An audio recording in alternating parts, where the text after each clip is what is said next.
Stop right there, criminal scum! The Wizard of Oz Beyond the Yellow Brick Road is a turn-based JRPG and was released for the Nintendo DS on the 25th of December 2008. Developed by Media.vision, the team behind the Wild Arms series, and some of the later Valkyria Chronicles games, it actually exists, and months after discovering it, I'm still in awe that it's real. If you've never heard the English name, you might know it by its Japanese title, RIZ-ZOAWD.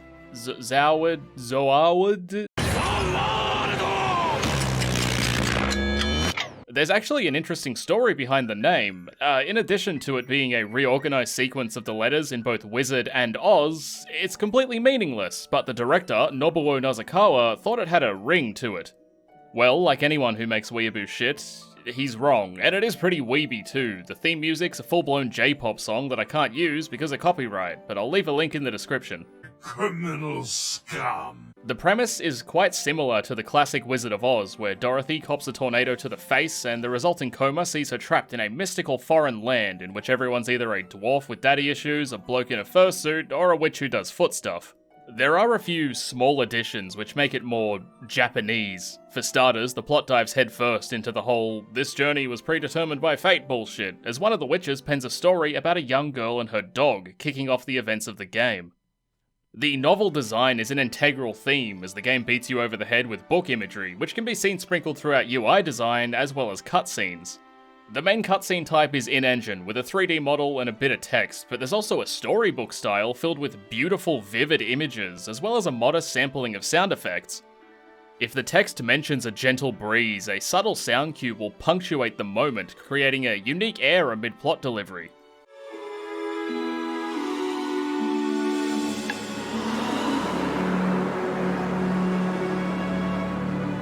It's one of the best ways I've seen static elements convey information in a video game. It almost feels like magic. Speaking of, this Nintendo boss here is the Great Wizard Oz, who's supposedly strong enough to single-handedly rule the lands and fight off the ever-present danger of the 4 evil witches. As Dorothy wishes to return to her sad orphan life, Rayman offers her a deal where if she defeats the 4 witches and retrieves their eggs, he'll personally see to it that she gets home. Accompanied by 3 anthro companions, a coat hanger, and her dog Toto, she collects the eggs, only to be betrayed by the floating green head with the villainous goatee. Then he goes mad and tries to destroy the world with the eggs or some JRPG shit, so the witches team up with Dorothy to slap the detached cock right out of his mouth, followed by a stern lecture with no real punishment. After this, the book witch sends Dorothy home and rewrites her ending, where her house is intact and her parents are magically alive. Cue credits. Wish I could live in a world where a cute, nerdy witch would write my parents back to life. Fuck, that got way too real. There are 4 witches in total, 1 for each primary direction, and they control their own domains which have seasonal themes. Stage progression begins in spring and ends in winter, and the game makes sure you're aware of how deep its symbolism is with firm, consistent reminders. This is occasionally presented through NPC interaction, where cats littered throughout the stages will tip you off to all sorts of crispy foreshadowing about how Oz is actually the bad guy. Functioning as signposts, the felines either exist to give the player hints about gameplay elements or to awkwardly feed exposition. It's immediately apparent that the witches aren't evil, with some cats outright confirming it. One kitty specifically states that they're employees with wages, and that the summer witch pays them extra to work in the heat. The world building's quite decent in that regard, but the way it's crammed into these furry notice boards seems like they had no other place to put it, so it ended up being assigned to the only creatures who aren't immediately hostile. I dig that it's optional, but cats are inconsequential, so them feeding you all this info comes off as heavily disconnected. The final stage of each season almost redeems them, as the felines become somewhat more involved and act hostile in an effort to defend their beloved witch. While it far from makes up for the stilted narrative implementation, this minor element exists as a great example of unspoken world building, but it's also likely that they were just reusing assets to make new enemies. Within each of the aforementioned seasonal sectors are sub-areas which all contain diverse themes and visual design. Most of these maps look fantastic, and I'd go as far as to say that RIZ-ZOAWD is one of the best looking games on the Nintendo DS. The serene forests, beaches with rolling waves crashing against crags, and what looks like real-time reflections on the water all create these scenes which are absolutely breathtaking. But functionally, they're the same map with a reskin. Yeah, see that? I fucking tricked ya. Get fucked, nerd. Despite their appearance, maps are basic, borderline copy-pasted efforts. Existing as narrow paths with an occasional fork, they genuinely are the bare minimum, which is likely due to the, unique approach to movement.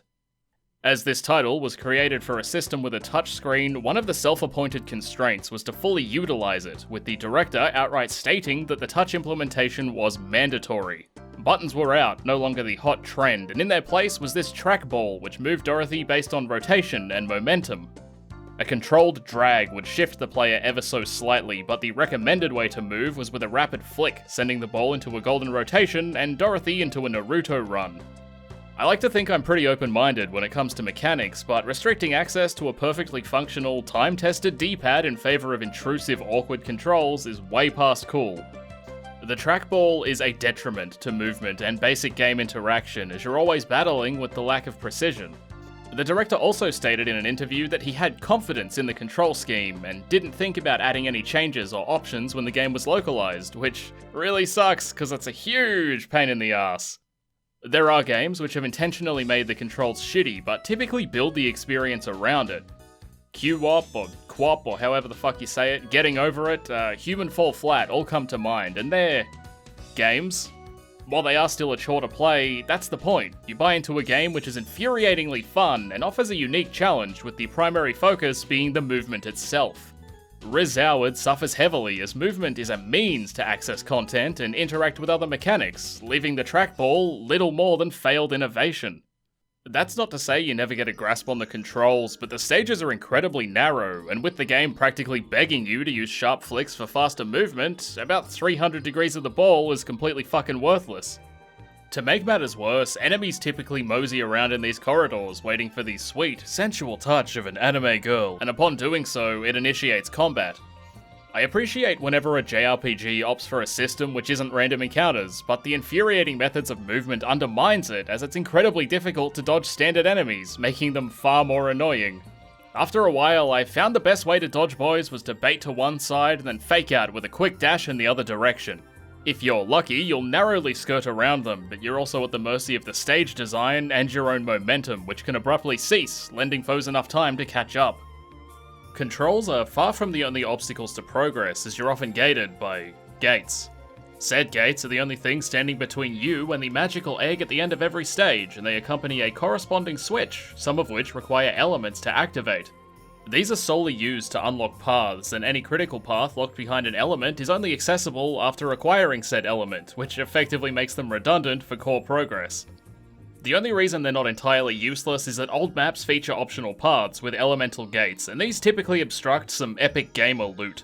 It's rarely better than whatever you're rocking in the later stages, and with how infuriating backtracking is due to the dogshit controls, it's not worth blowing that much time accidentally bumping through hordes of weak enemies for an okay item.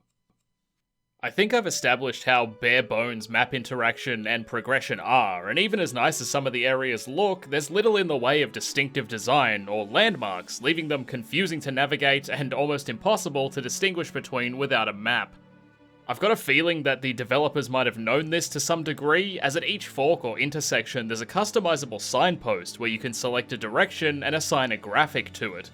This change is also reflected on the actual post itself, so it's easy to see as you move past and doesn't require you to stop. A small addition, but ultimately a functional stand-in for, designing memorable areas. There's not much else to maps, or the game for that matter, outside of combat, but as a final note on stage design, each map features strings of coins that you can pick up for use in the store. These are few and finite, leaving all other coin acquisition to enemy drops. When you defeat a field enemy, there's a chance of it dropping a single coin, making gear and items tough to save for without some heavy grinding. Gear is fairly limited anyway, with each of the 4 characters getting 1 extra weapon and piece of armor per season, and the fact that your upgrades are incrementally tied to stage progression kinda devalues them. Due to all the elements in the game being restrictive and minimal, clearing stages and returning to towns isn't rewarding at all, and it never feels like you're making tangible progress. I think a great way to demonstrate this will be to compare it to a fellow Nintendo DS RPG and personal favourite of mine, Etrian Odyssey. While it may seem like a fairly standard first-person dungeon crawler, Etrian Odyssey nails the gameplay loop and makes every delve into the dungeon feel rewarding with micro-progression. There aren't many times you'll head out of town and come back feeling like you achieved absolutely nothing because of how progress-focused the design is. As you have to manually chart your own map, and map data exists independent of save files, even a flat-out loss can still yield progress. Characters have points which go into skill trees, enemy drops influence what the stores in town sell, there's a myriad of side quests, and it's always worth learning more about enemies and FOE patterns to make progression easier in the future, as the game can be extremely difficult.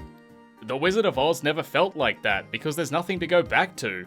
Maybe you'll get an extra piece of equipment, but even that's so controlled that it never feels like you've earned it or that it even changes much. Etrian Odyssey also manages touchscreen integration far better, as it's not a subpar stand-in for traditional controls or mechanics, it accompanies and accentuates them. RIZ-ZOAWD would have fared much better if there were anything outside of the main rush to the end of the game, but the only side quest in the whole thing is the Dragon Masters.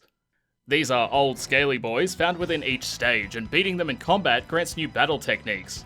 After you beat them a set amount of times and learn all their abilities, they offer to let you fight their true forms, which are brutally difficult, super endgame dragons. As there's no side content, the only way to beat these guys is relentless grinding. The gap between the final boss and the dragons is at least a couple days worth of mashing through generic enemies for a pissy amount of experience. I don't get the need for such a huge stat discrepancy instead of being a logical difficulty increase after the final boss, or simply having more side content which levels you to a point where you stand a chance. The limited equipment options and general lack of customization also make grinding the only guaranteed way to secure victory, where better examples of super bosses allow for party preparation to do most of the heavy lifting. There's also black ghosts, which randomly spawn around stages and drop the best equipment in the game, but the gap between them and the dragons also isn't that big, so they still require a fair grind. It's honestly one of the worst endgames I've seen in an RPG, and if you're thinking that I'm being a bit harsh, you might be onto something, but we haven't even talked about combat yet, so let's change that. Rather than each member taking a single action per turn, the game grants you 4 slots to use however you wish. Each character has a set turn amount, with Dorothy and Scarecrow costing 1, Lion costing 2, and 3 for Tin Man. The Lion and Tin Man come at quite a high price, but make up for it with raw stats and much better skills.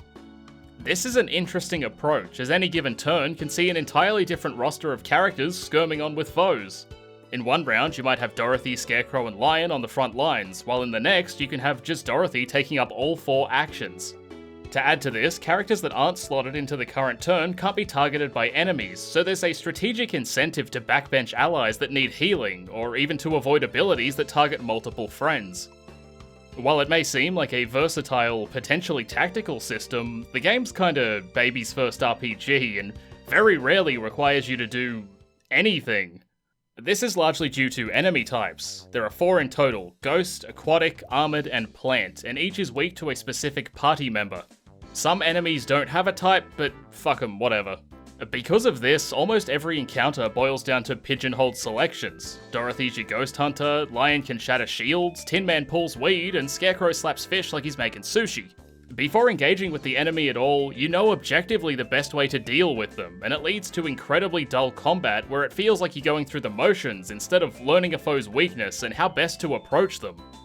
One element that does cut down on the bloat, but also confirms the baby game status, is that when you initiate combat, your turns are preloaded with the ideal course of action. Generally, the optimal approach to dealing with bad boys is selected before you've even assessed the field. In other words, the game plays itself. It knows when to heal and revive allies, when to use abilities, and how to dispatch foes in as quick and tidy a manner as possible. Very infrequently it'll go off the reservation and pull some brainlet shit, but you can manually change moves, so you actually get to influence the game. Sometimes. Yeah, it's a bit of a joke. Some of the bosses are genuinely tough and actually make you use the system, which is the equivalent of pouring salt on the wound. It's the game's way of detailing how solid the system is and how you only get a few chances to use it properly. To close, Wizard of Oz Beyond the Yellow Brick Road, or RIZ-ZOAWD, has a bunch of great concepts that were implemented reasonably well, but ultimately steamrolled by a heavy accessibility push and desperate attempt at innovation. Movement's infuriating, maps are laughably linear and samey, the story doesn't deviate much from the original work, and combat is largely automated. It's a fascinating piece of overlooked gaming history, and it still blows my mind that it even exists, but it's a bloody chore to play, and not an experience I would ever recommend. Thanks for watching. But can you pet the dogger? Tee-hee, you sure can, fellow Redditor. God, what a fucking horrible Twitter account.